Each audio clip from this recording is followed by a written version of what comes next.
Biya, c'est un malfaiteur, c'est un sorcier qui n'aime pas son peuple. Tant qu'on dit c'est un bandit, on va dire que c'est un bandit. Parce qu'il se comporte comme un bandit, il ne se comporte pas comme un ministre. 6h40, je viens de voir quelque chose sur TikTok. 2 petits blogueurs qui m'empêchent de dormir.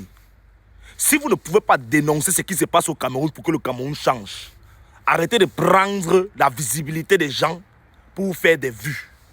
Le petit qui dit ça pue le crime, c'est le V, a été arrêté. Je vois ces 2 petits vendus se moquer de lui en disant que quand ça va arriver, tu seras seul, la paix est bien. Que même quand l'autre dit que quand tu vas insulter un ministre, tu veux parler d'un ministre, tu veux dénoncer, il ne faut pas insulter.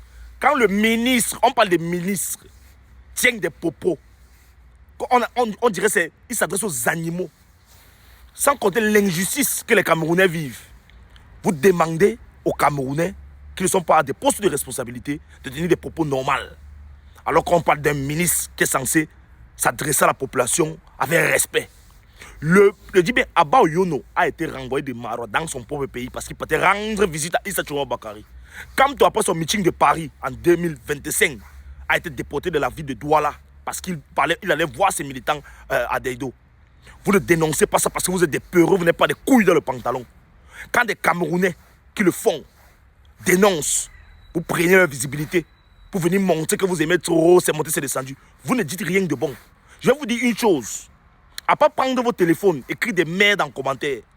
Levez-vous le matin, commencez à dénoncer. Parce que si nous sommes 15 millions, Atangadi ne pourra pas arrêter tout le monde.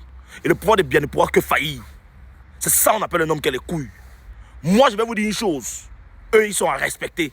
Parce qu'eux, au moins, ils se battent pour l'avenir de leurs enfants. Et c'est quelqu'un qui prend sa caméra pour parler de Paul Biya.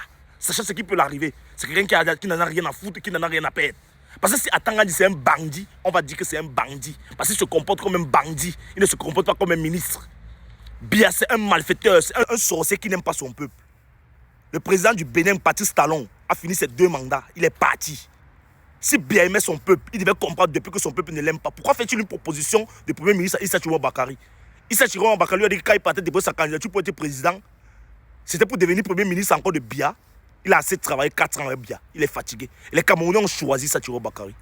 Les carènes de la puissance, qui se battent tous les jours, on les arrête, ils sortent, ils continuent. Vous pensez que quand quelqu'un prend sa caméra, connaissant ce qui peut arriver au Cameroun de Biya, il parle, c'est parce qu'il a peur de Biya? C'est parce qu'il sent son corps, il sait ce qui lui est arrivé, il sait ce qu'il ressent dans son cœur. Et il commence à dénoncer. Alors que vous, les petites sottes, égoïstes, dont les parents sont dans le RDPC, vous jouissez de la mangeoire de Paul Biya, directement ou indirectement. Vous ne pouvez que vous asseoir pour critiquer le combat des autres. Ça s'appelle de la sorcellerie. Mais sachez que nous, vous n'allez pas nous freiner. Et nous, on n'a pas peur de ça. On sait et on savait à quoi s'attendre quand on décidait de prendre nos caméras pour parler et dénoncer ce qui se passe au Cameroun. En attendant, le combat que nous on mène va profiter à tous. Passez une bonne journée.